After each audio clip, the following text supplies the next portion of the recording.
coverage of Tough as Nails Season 4 here on Rob Has a Podcast. Hi, everybody. Mike Bloom here, part of this savage crew to unearth another episode of Tough as Nails Season 4. I Look Like Curious George is the title, and of course, I am joined by somebody who has her own experiences with a Curious George, not the titular one, Jessica Liese. Jess, how are you? I'm doing great, Mike. I pre-hammered all my nails, so I'm ready to just get in there and go to work. Is that the equivalent to that one RHAP listener that called out Rob for having quote unquote pre-written bits? Is that like the podcasting version of pre-nailing your boards while you're building a play box? I mean, possibly, yes, but I want to make it clear that and I'm sure nobody would ever accuse me of pre-writing my bits because I don't sound nearly as polished as Rob does in these moments.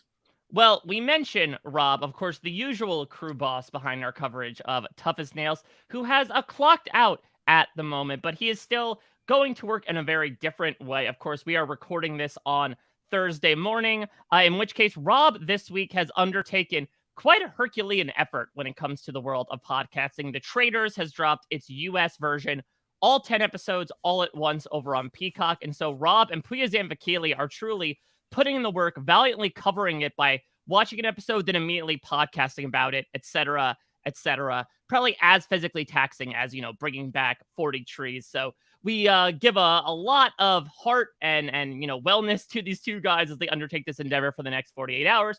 But of course, that means that Rob will not be here for our coverage. Just who should be the crew boss between us? Who's going to step up in this moment of need?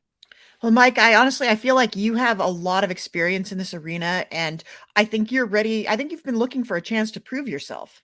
Yeah, I mean, I'll admit, I have been talking and I feel like nobody's been listening, though maybe that's just been the comment section firing off against me. But I've got a lot of experience hosting podcasts, and I think that really applies to this task of hosting a podcast. Wait, what? Can you run that by me again? I wasn't listening. All right, well, let's get into episode 3 of Tough as Nails, which had us going from, the browns and grays of the construction pit to the greens and perhaps the grays of the skies, the rainy skies, as it were, of the arboretums. We are going green in this episode of Tough as Nails, exploring the plant nursery and everything therein.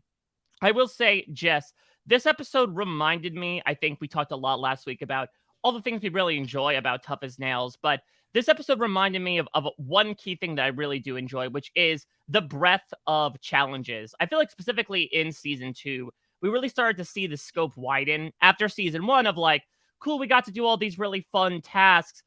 Do we keep doing these same tasks or do we explore beyond? I feel like Tough as Nails has done a really admirable job of exploring a lot of areas that deal with your layman, right? With your working man and working women outside of what you think of construction workers, cement mixers, masons, etc., etc. And this is a very key example of that. I never would have thought we would go to a plant nursery and do a bunch of gardening tasks therein, but I think it's a really good reminder of how Tough as Nails is willing to explore so many different vocations, not only to give the contestants and the viewers something new to do, but I think also to expose the audience to perhaps, the people that work behind the scenes of the things we take for granted. Yeah, sure. I never thought too much about where do trees come from. And now I have my answer. And I think it's really fun to see like this is what a job in this field would entail. And I think maybe somebody out there who's thinking about pursuing some kind of career in a more blue collar field might look at this and say, hey, you get to be outside. And I mean, you weren't in the best weather there, but it's Southern California. Like they basically lost they lost a game with very long odds that day. Most of the time you're out in the bright sunlight, you get to be around trees. It's fulfilling work, I think. And it looked like they were having a lot of fun. Some of the tasks that they are assigned on Tough as Nails don't look as much fun as this. Yeah, it's an interesting perspective to explore. Of course, it is timely in a manner of speaking in that, of course, now we're dealing with this very rainy weather in the California coast in a week where they have also Mhm. dealt with a lot of weather and flooding. So it ends up timing out really oddly. But let's get right into it. Let's start with the damn van because I'm curious, Jess. Obviously, after a bit of a kerfuffle last week and a lack of communication, Savage Crew, in true Savage Crew style, is going to say, like, we got our bickering out of the way. Now we're ready to sort of put our heads down, work better as a team. Obviously, that's going to play out here. I'm curious from your perspective, is this the last of the Savage Crew drama? You think we sort of just front loaded it in the first team challenge, essentially, and now they're going to be copacetic for the rest of the season? I mean, God, I hope not. I mean, I agree. We love good TV. And I think it would be really anticlimactic if they just worked it all out. Like, oh, we solved every problem. Everybody gets along now. The end. I think we're gonna see more conflict, and I think we'll see conflict on both sides. I hope we do, because damn van bickering is what makes Tough as Nails go round. Something else that happens in the Dirty Hands damn van is we get a bit of a backstory, and we talked about this. I think, Jess, you mentioned it last week, right? The editing of Tough as Nails and the personal story bump of it all.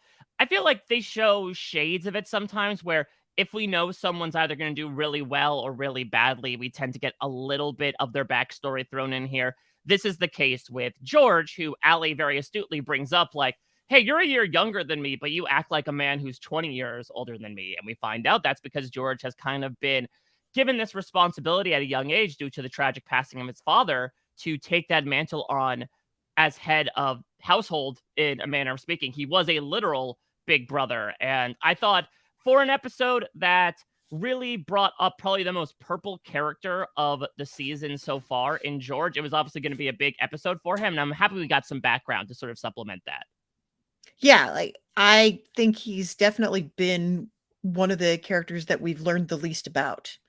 And I was surprised to learn that he was that young. I think it has come up at one other point last week, but you really wouldn't know from looking at him. Like, the way he carries himself is not the way a typical 25-year-old would carry themselves. Yeah, and what I find interesting is this is skipping a bit ahead to the individual challenge, but like Phil's going to point out, right, how much the younger contestants kind of kicked butt in this episode, right, between George, Allie, and Laren. And we have relatively had three older winners. And I think a lot of that is not coincidental, right? It comes from this idea of the longer your feet are touching ground on this planet, the more experiences you build up, and therefore the more likely you'll be able to do well at all these random odds and ends tasks that the show throws your way. Do you think there's a possibility, given this season, that we might actually see a younger person win just due to the composition of this cast? I honestly think that would be gold for Tough as Nails if that was what Mm-hmm. was going to happen, because I think part of the message of Tough as Nails is being tough as nails, as it were, transcends your age and your gender and your background. You can gain life experience, but you can also, it's also about, like, the skills you learn along the way. Like, the real tough as nails is the friends we make along the way. And I think they would love to have a younger winner this season, just to drive home the point that it's not all about necessarily, it's all about your mindset. Mm-hmm. Um, Rather than, you can be tough as nails whether you're 50 or 25.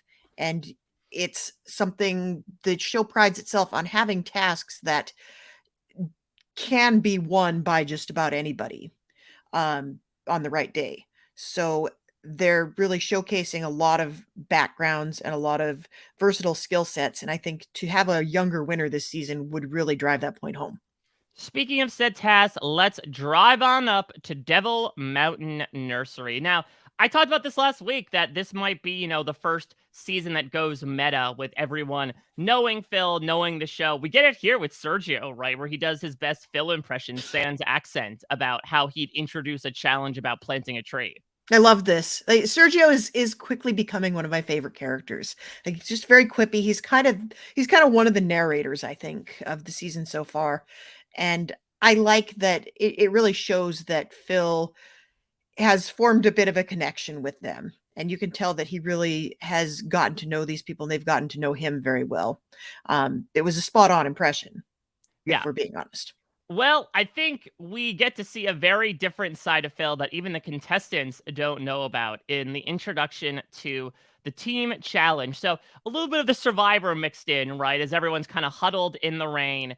Phil in his wide-brimmed hat is here to introduce the team challenge, where essentially they're going to go through this, plant nursery, pull 40 trees for a work order.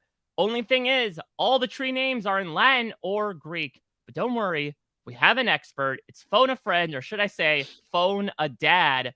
Jess, can you talk about the history of Phil's dad appearing on Phil's shows? Because this is not the first time we have seen Mr. Kogan. No, we went to Phil's hometown, An Amazing Race. Was it season 22 that they did this, where he was the greeter? Yeah, I want to say it was either 22 or 16, maybe. Yeah, because there were 2 seasons where they were in New Zealand, and one of the seasons he was called out as being the greeter, and like the first people hit the mat, he's like, "Hi, I'm Phil's dad." And I feel like at the time we kind of went on a tangent about, well, maybe the next set of tasks should be at Phil's house, and you have to do his laundry. And but I think like Phil has often said that his dad is one of his big inspirations, and to reach out to him in this moment, this is one of those times, like, I feel like I would like to have Phil on the podcast this week to hear about how this came to be and where the idea came.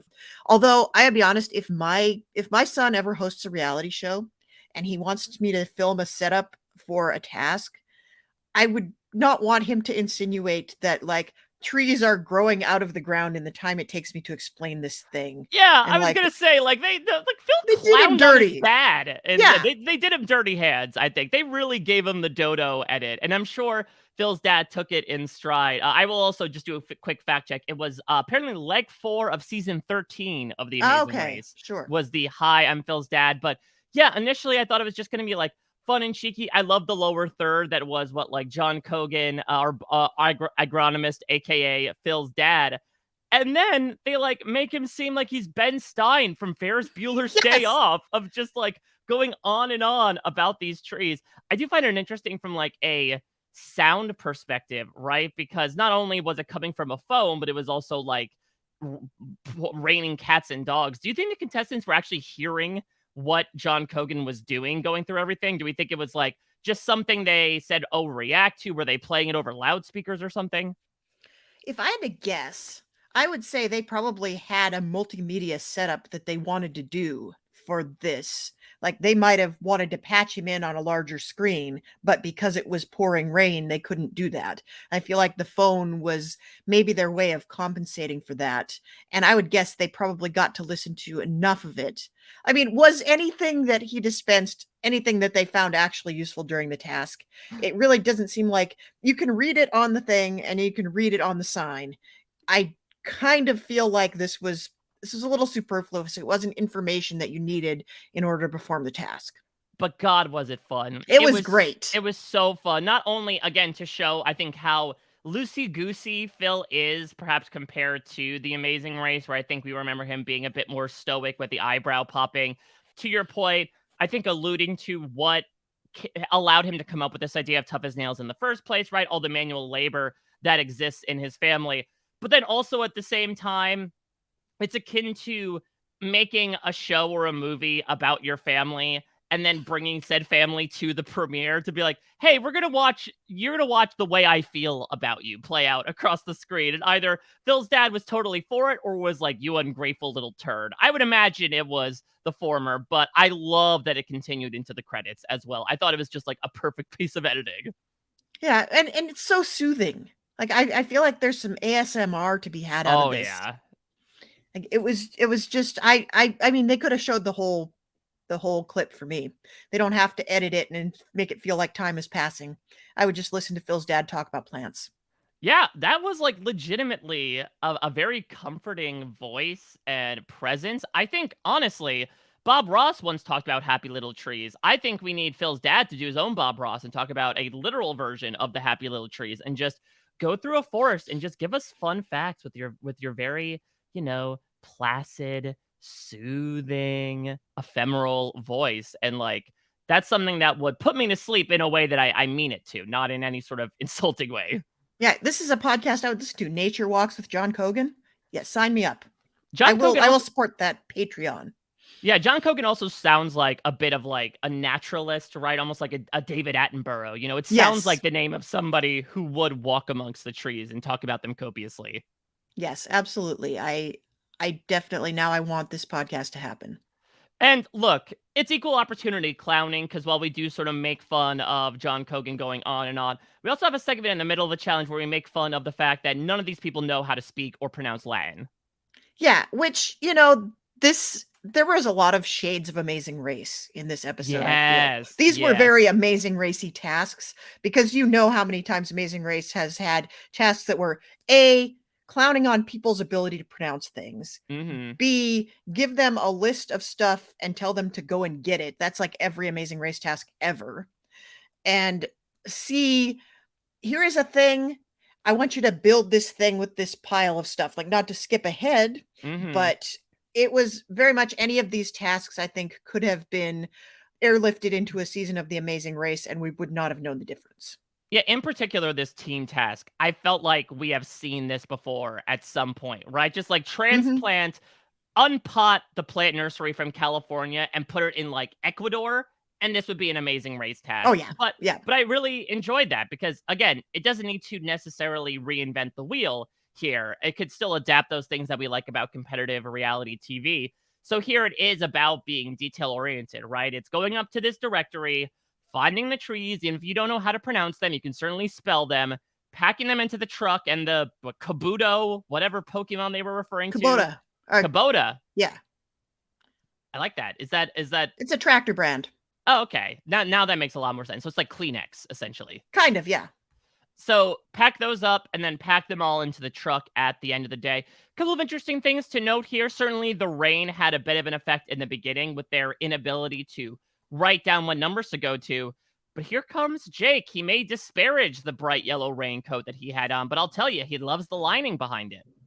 Yeah, this was a good moment for Jake. I mean, Phil alluded to this at the start of the season. He mentioned to us this leg in particular. Why am I calling it a leg? This is not The Amazing Race. This Yeah. episode in particular, these tasks in the middle of this rainstorm was a particular highlight of the season, and I see what he was talking about because it did add an extra layer of difficulty, but also I think this is the most at ease I've ever seen people in the rain. Maybe I'm just used to people suffering on Survivor. Right. And they did have those wonderful Carhartt rain gear I know, shades things. of Survivor Borneo when they got to wear those yellow raincoats throughout. Yeah, no kidding. Although I have to say they might have been a little disappointed that they didn't have orange raincoats. So Mm-hmm. Savage Crew had to wear the yellow.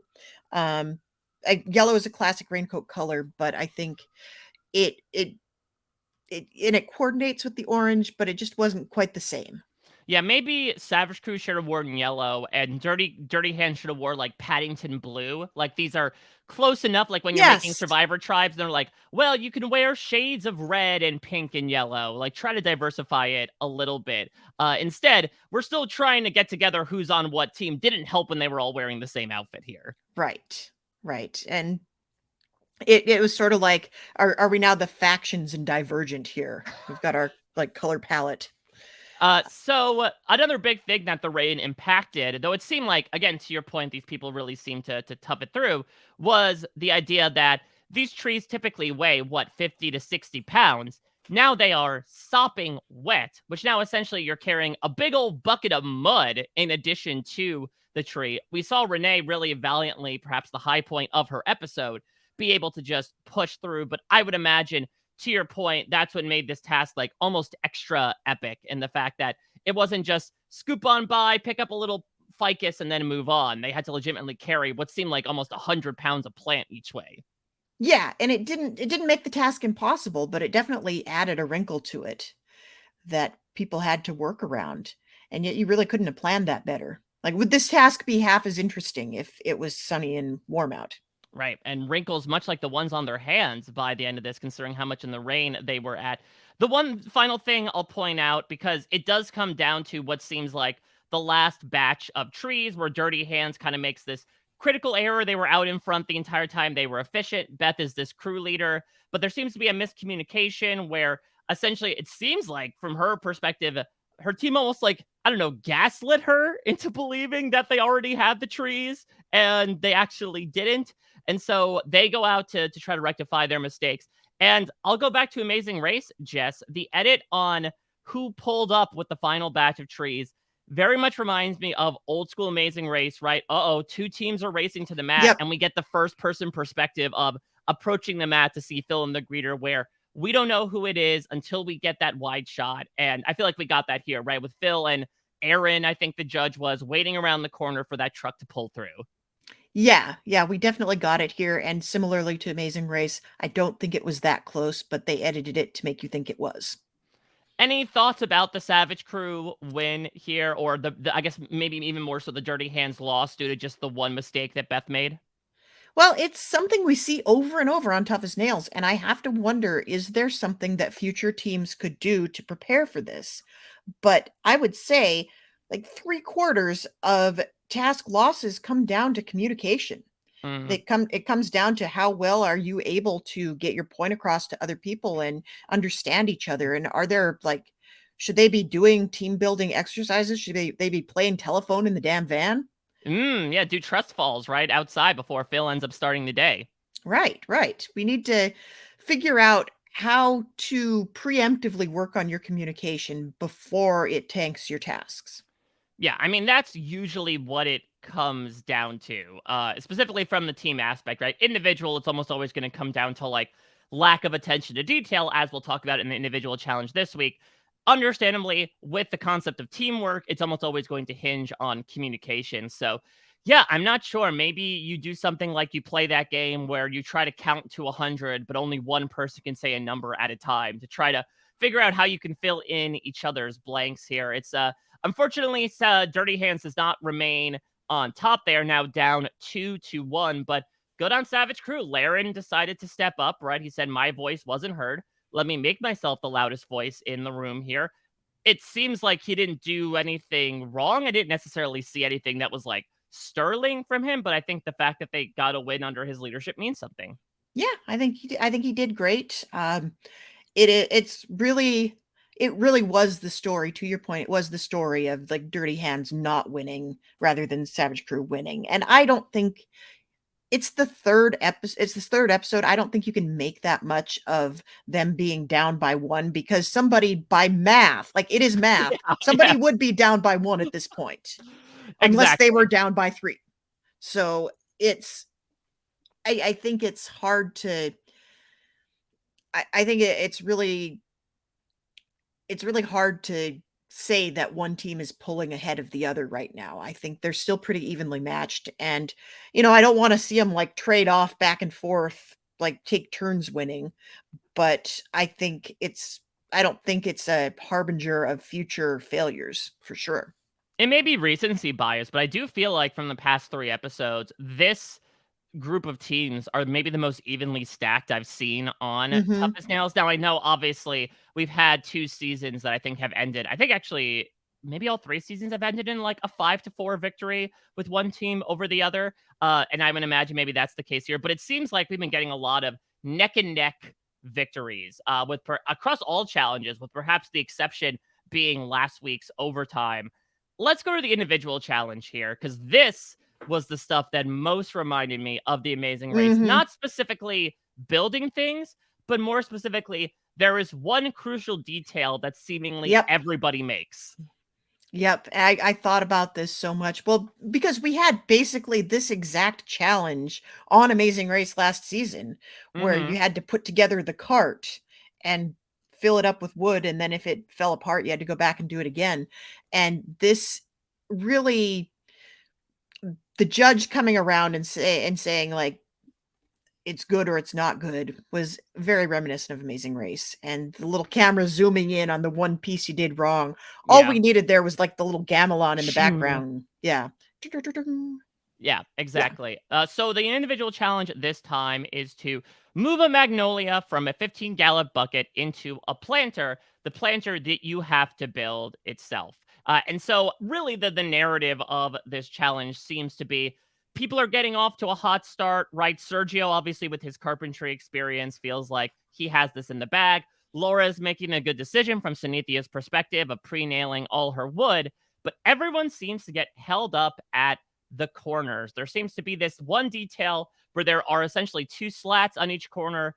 one that has notches, one that does not. And it seems like just the vast majority of the time, the mistake that was being made was that people essentially flip flopped them. It didn't affect the banding they were doing at all, but essentially it made sure that it was not picture perfect to the example. Right, and the band would get misaligned if it didn't have the notches in exactly the places it needed to be. Like, that's a longevity thing, I would guess, knowing absolutely nothing about building planters, but I liked I liked that there were many steps to this task, and that it wasn't just a building, it was also there was some manual labor involved. You had to get dirt, you had to repot the plant, then you had to spray paint the stencil on there. It was a lot of steps, and the end product looked like something that maybe the tree nursery could actually use. And I love that about Tough as Nails too. Like Amazing Race, they're just throwing out everything people finish, but I feel like there's some civic improvement projects being done along the way on Tough as Nails. And again, that's another thing. I think I'm going to have to get into Phil's Twitter and ask him what happens to all the stuff that people on Tough as Nails build. Yeah, I will say maybe don't keep the ones that Mr. and Renee built because those seem like the Hmm. houses of straw from the Three Little Pigs. Like they seem like they're gonna fall over at any minute. Yeah, I but that's down to them not doing the typical tough as nails thing of I'm in last place, but I'm gonna do the best job possible to the bitter end. I was surprised that we didn't see that, or it wasn't Yeah. played up as much. Yeah, I mean, what was interesting about this whole slats thing was for some people, it seemed like, okay, I just have to switch them and I'm good. With people like Renee and Mister, it seemed like the reason their structures were falling apart is because maybe they felt like or they had to like take the entire thing Mhm. and start all over again. I'm not sure what the difference was, whether it was just the construction or maybe everyone had to take it apart and start all over again and we just didn't see it. But I felt like their trajectories, obviously, they're the bottom two, were very different than the people who finished in the Yeah. top, even though they made the same mistakes. Well, it's also down to the judge doesn't tell you, and we've talked about this on Amazing Race a lot. The judge doesn't tell you what you got wrong, just that something is wrong, and it's on you to figure out what it is. And if you don't know what it is, maybe the only thing you can think of to do in that moment is start all over. Where I think if I'm understanding the notching issue correctly, I think all you had to do is take the sides off and move them around. Mhm. But if you really truly do not know what's wrong, you might start prying up boards and kind of burning the whole thing down so you can get a real handle on what you're doing. The biggest drama that comes from this challenge, nay, perhaps this entire episode, is what happens with Sergio. First, let me ask you, Jess, as I think the keeper of the term five hole, is this a five hole for Sergio, the way he was kind of presenting it initially? If he had been in if he had wound up in the bottom, I think it would be a 5 hole. But he didn't wind up in the bottom, and it didn't really I think his injury was what screwed him up more than anything else. I don't know that I would necessarily term that a 5 hole. Right. And so what you're mentioning is the fact that Sergio apparently injured his back a while ago. It hasn't been aggravated since, but surprise, surprise, when you're in like a high adrenaline reality TV show that has you schlepping yourself back and forth for hours at a time doing all this stuff, it's bound to re-aggravate some old wounds here. And we do see Sergio kind of like dramatically get on the ground, though in retrospect, I think it was just for him to like stretch his back out. It was like he was experiencing some cramps. So, look, I'm going to surprise everyone and say I'm far from a medical professional. I'm No. curious, Jess, because it seems like after the break, we had some guy with a mask approach Sergio's back and like spray something on it. Is that like a spray form of Ben Gay, or did he accidentally like stencil something on Sergio's back instead? I mean, those things exist, so it's possible that there was something but he's rolling around in the dirt, like, it could have been some kind of antiseptic situation, I don't know. But I can see I really liked that he kind of fixed himself in that moment. I like that his back was bothering him, but instead of freaking out about it or trying to push through the pain, he knows the thing to do that's gonna alleviate the pain, and he does it. Mm-hmm. So, I thought that was great. I've no idea what was being sprayed there, but there are some, like, topical like tiger balm situations that you might want to do. And overseas, you can get like a topical Advil. That's a Mm. thing. Like we don't have that in the States, but in Europe, it's everywhere. So it's probably some sort of like just muscle relaxing, pain relieving thing. Yeah, I know that it obviously had to be used, but I found it funny that we had this entire episode being like, aren't trees great? Also, here comes this aerosol spray that we're just gonna copiously spray on his back and into the ozone layer. Right, right. Well, they're also using spray paint. True. It's just CFCs all the way down. Um, I feel like I also like that they're not making him run on the injury. Like they're gonna treat him on the spot and not have it tank his entire game, because I think like Survivor, that sort of thing, if you injure yourself in the middle of the course, they're just going to tell you to either rub some dirt on it or they're going to pull you out of it. And Mhm. in this one, it's like you'll do a thing. If you were on the job and this happened, this is what you would do, and then you would keep going. And I appreciated the realism of that. Yeah, I was gonna ask actually. Obviously, last Amazing Race season is very heavy on our minds, right? What happened with Emily with her injury that continued to re-aggravate throughout the entire season, perhaps not costing them a win, but certainly leading to them not doing as optimally as they would have near the end of the race. Is this Chekhov's back injury, in your opinion, or to your point? Do you think getting some R&R between these episodes will have Sergio right as rain that was pouring down on them in the beginning of the episode? That was so Bloom. Um, I think we may see it again. I don't think it's setting up to be a through line for the season. Um, Although they could have just as easily not shown it. It was something that didn't ultimately have any bearing on the outcome of the show, except that he finished a little behind. But half the players finished behind. That's what finishing behind is. We didn't have to explain why. So it's possible that we're going to see it again. And, many of the tasks on Tough as Nails do require you to strain your lower back. So it is possible we'll see it again, but I also don't think they dwelled enough on it that I feel like it's going to be a serious ongoing concern. Yeah, it really reminded me of last season, and people can fact check me on this because obviously I didn't study it as closely because we weren't covering it. But I remember there was an individual task where they were like picking cilantro, I want to say. And I Yep. think Alfie, who was sort of the Sergio type, like Mhm. older man, wise beyond his years, had a lower back injury aggravated. And like he had his own moment, right, where he was like, laying on the ground trying to get through it. And I don't think anything really came of that, though I think he didn't last that long in the individual game. So we'll see.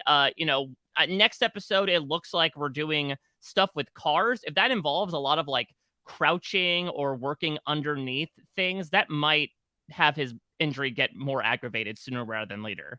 Yeah, we might see a situation where they are figuring out who's going to do what aspect of the task, and he might say, "I can't do this thing that requires me to crouch down." Hmm. So that may influence how they attack a task in the future. So, as we talked about before, George is the first one to notice his crucial error and just runs away with it. And as we mentioned last week, now winning individual challenges comes with cash prizes. So George now gets $3,000 for what seems to be his upcoming wedding. So yeah, a real banner thing for George. Just I know we didn't really talk last week about like winner predictions or anything like that. Now that George, I think, has kind of caught up to everyone else in terms of the edit, do you think he is a front runner to win? I don't necessarily see that. I mean, I think as much as we talk about like the younger contestant having a victory would be a really cool story for the season, I don't know that I necessarily like his winner chances any more than I did before.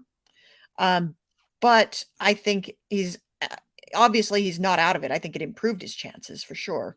But I just want to say again how much I love that they're getting a prize on top Mhm. of that for winning the individual competition, because the giving you a game advantage was always so hard to explain, and it was always so uneven and you never knew what you were going to get.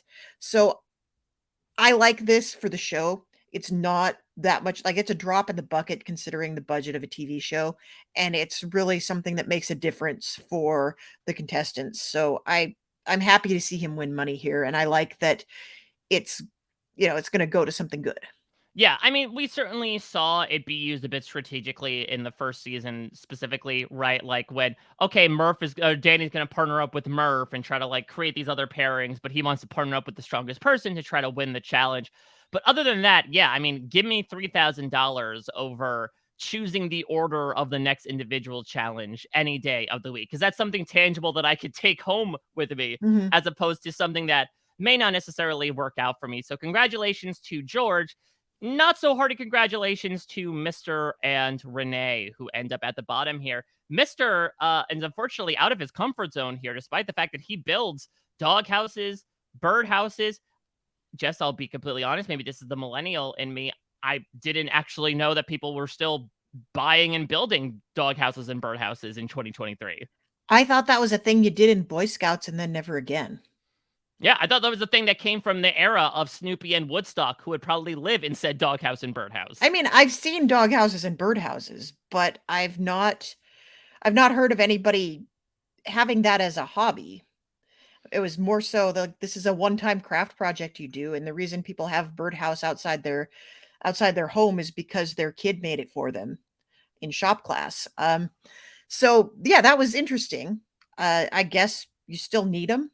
The dogs and birds need homes. I think dogs now, I think you don't keep them outside overnight, so they don't need houses as much, but birds certainly still do. Yeah, I don't know. I've just found that interesting as It well. was I don't know. interesting. Yeah, Mr. Perhaps removed from time here. He's certainly not building plant houses anytime soon after what ended up happening. I think what did he say after the challenge? He's like, my planter fell apart and then so did I. Yes. I thought that was pretty good. He's kinda dry. I like Mister's delivery on things. He is very cold, if you will, as is It's appropriate for frosty. Mr. Frost. Yes. Well, let's go into overtime here. It is Mr. versus Renee. And in this case, they have to, it's sort of a combination, actually, I feel like, of the team challenge and the individual challenge. Maybe it's just because there's not that much to do at the plant nursery besides those two things. Go find some trees, bring them back, repot them, place them on the truck, drive off into the sunset. You're golden. Yeah, and I don't even think it didn't seem like the finding aspect of it was that complicated either. It looked like, "Here are your trees," and it didn't seem to matter what order you did them in, or, nobody got the wrong one. Yeah.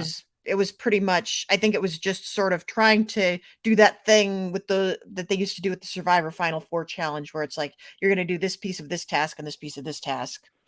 Um, so yeah, I didn't hate this. I like the soil machine. I thought Yeah. that's pretty cool because I if you're looking to work at a tree nursery and the blocker for you is the fact that you have to shovel stuff into wheelbarrows all the time, like, look, they got a machine for that. It's not so bad.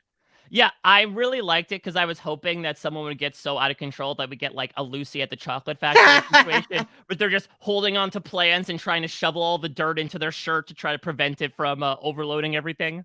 Yeah, just get buried under a giant mound of soil.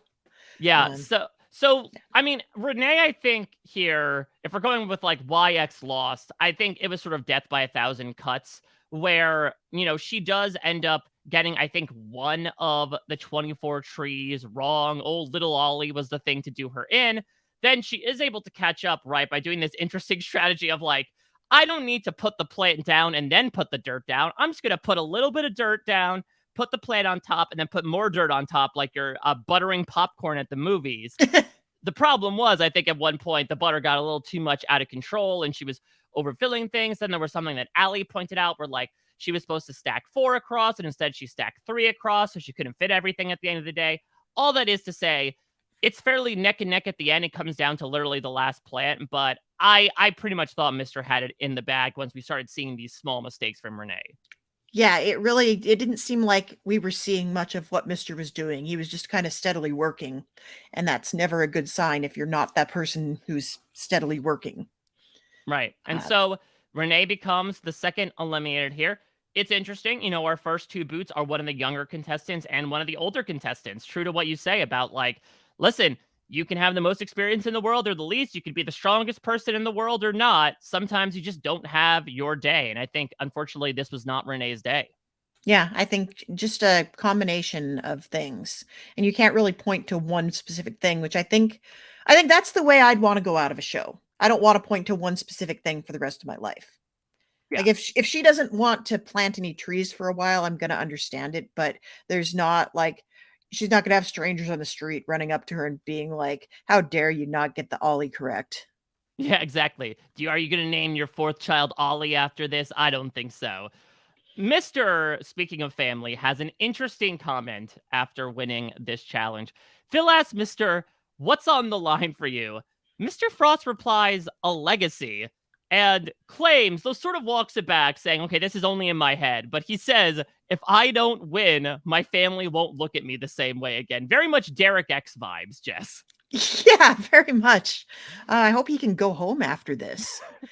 I think I didn't love the way this was structured here, where we spent so much time on the winner when somebody is clocking out of the game at this point.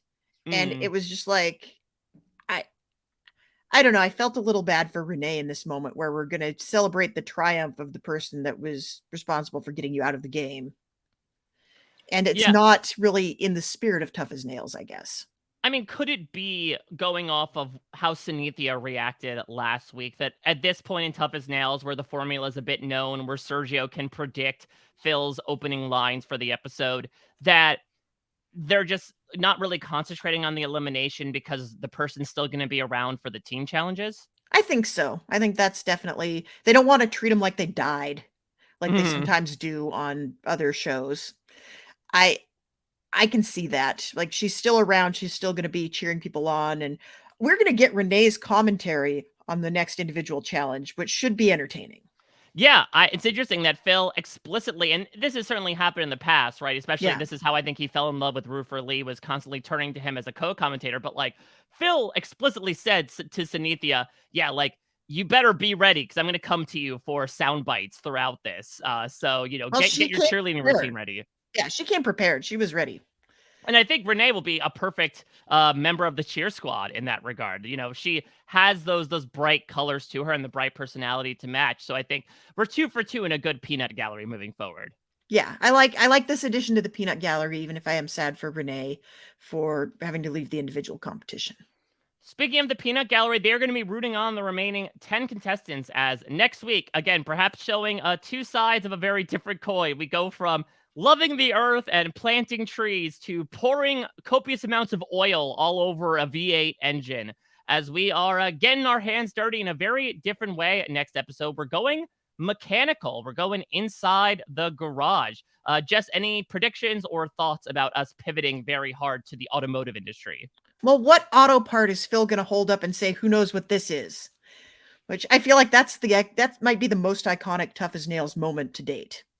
Yeah, I don't know because it seems like again everything took place inside. Maybe there was more inclement weather that maybe would not have them searching the car park like they did before. But it looks like I don't know. Maybe they're doing a bit of like pit crew stuff, even though they did have a pit crew challenge last season of changing things out for a car. It looks like the individual challenge is like start up a V8 engine. We don't even see what overtime is, but the lack of I think dramatic close-ups on like something happening with the people means we're not going to get any sort of Sergio-like injury, but I think the change in setting just continues to beat home this point of anything can happen on any given day. George just won $3,000. That may be the only $3,000 he wins throughout the season because he may be eliminated next week.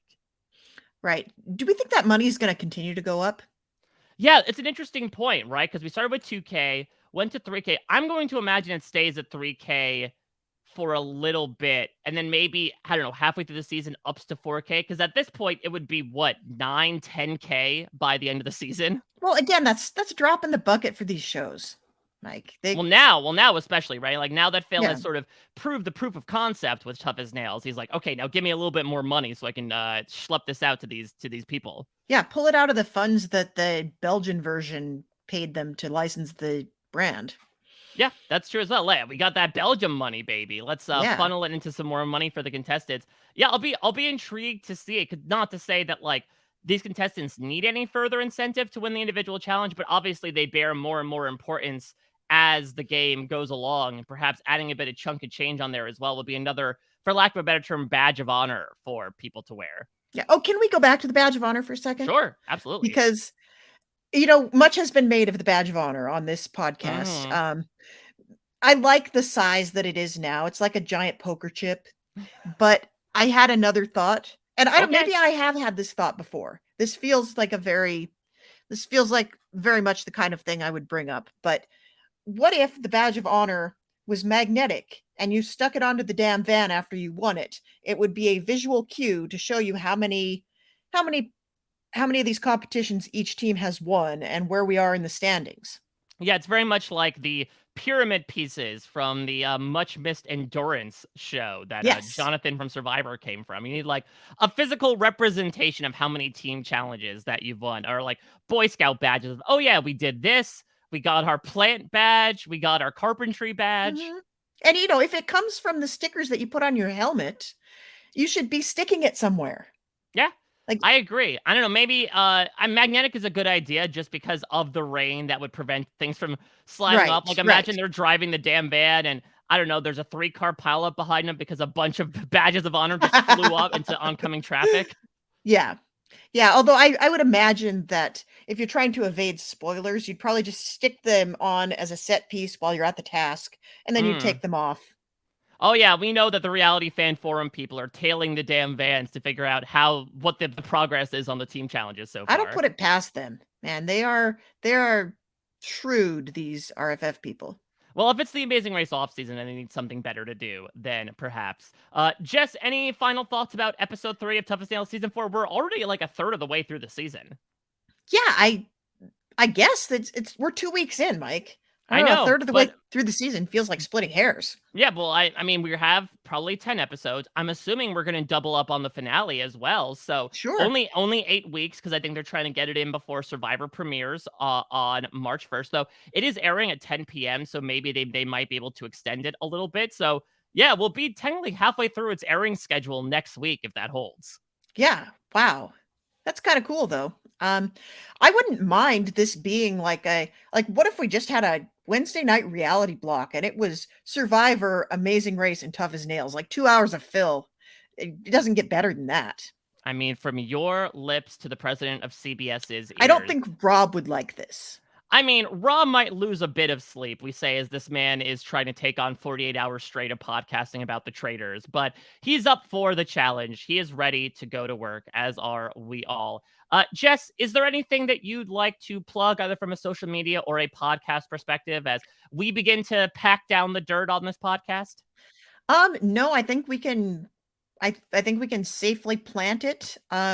We can plant it here. You can follow me on all the social medias at Haymaker Hattie to get my thoughts on this and many other fine programs in the firmament. Although this is the only thing I'm podcasting about at the moment, taking a little bit of a hiatus to focus on the actual job I get a paycheck for. So I'm still around though, and I love to hear from everybody. We love to hear about how you're enjoying the podcast so Mm-hmm. far. It's a little disheartening when the only person that tweets at us about how we're doing on the podcast is Phil. We'd like to I think that mean, more people are it's a listening. badge of honor, but at the It same time, is. yeah. Yes. We don't want to not hear from Phil, but we'd like to hear from all of you as well. Absolutely. So let us know either from our Tough as Nails only podcast feed. If you're watching this on YouTube, be sure to sign up here as well. We'll be on YouTube for the entire season for the first time. Of course, you can follow me at a Mike Bloom type from a reality TV perspective. Of course, I have my hands deep in the dirt of everything that is going on. I've mentioned the traders before. I got to do interviews with not only the host, Alan Cumming, but several reality TV luminaries that are appearing on the show that is out today. And again, as I mentioned before, if you're interested in coverage of that, Rob and Puya have you covered. They are doing a podcast for every episode, every other hour, essentially. The schedule is up there online on our RHAP social media. And if you're a patron of RHAP, you get the benefit of being able to watch those episodes along in the Discord. You don't need no Peacock. You just need that Patreon. So be sure to check all that out if you're interested. I'm doing some like spotty exit press for The Circle, as well as that's concluding that season. I'm getting together with Shade and Gus to do some Australian Survivor heroes versus villains cast assessments. We did the heroes last week, doing the villains this week. That was a lot of fun. A lot of malarkey went down, and assumingly a lot more will too. And then over on Poster Recaps, I'm beginning to kick off my coverage of The Last of Us, the newest zombie-laden piece of media coming to HBO Sunday night. The embargo is officially lifted for reviews, and it's been nothing but incredible things. So I'm excited to get into that with Grace Leader and much more to come. Last thing I do want to plug is the other show that is perhaps I would say like a competitor, but also a compatriot in the foxhole on Wednesday nights with Tough as Nails, which is Special Forces, the Fox reality show that tricked a bunch of celebrities into going through boot So camp. it's in the foxhole in more than one way. Exactly. And so Rob and Jenny Autumn are covering that. I believe at this point they put out their episode 3 recap as well. If you're into watching these celebrities really be, brought through the ringer and pushed to their limits, be sure to check out that coverage as well. It really is all about like showing grit on Wednesday nights at the beginning of 2023. I don't know what that says about the year that's ahead of us, but it's fairly coincidental.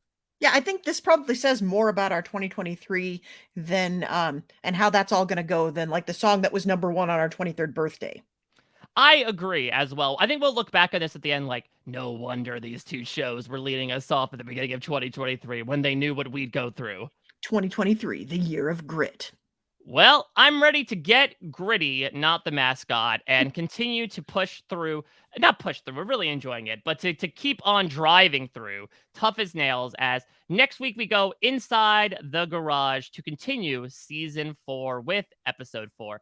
Thank you all so much for listening. Jess, great work as per usual. We'll be back with Rob next week covering Tough as Nails season 4. Until then, take care. Bye-bye.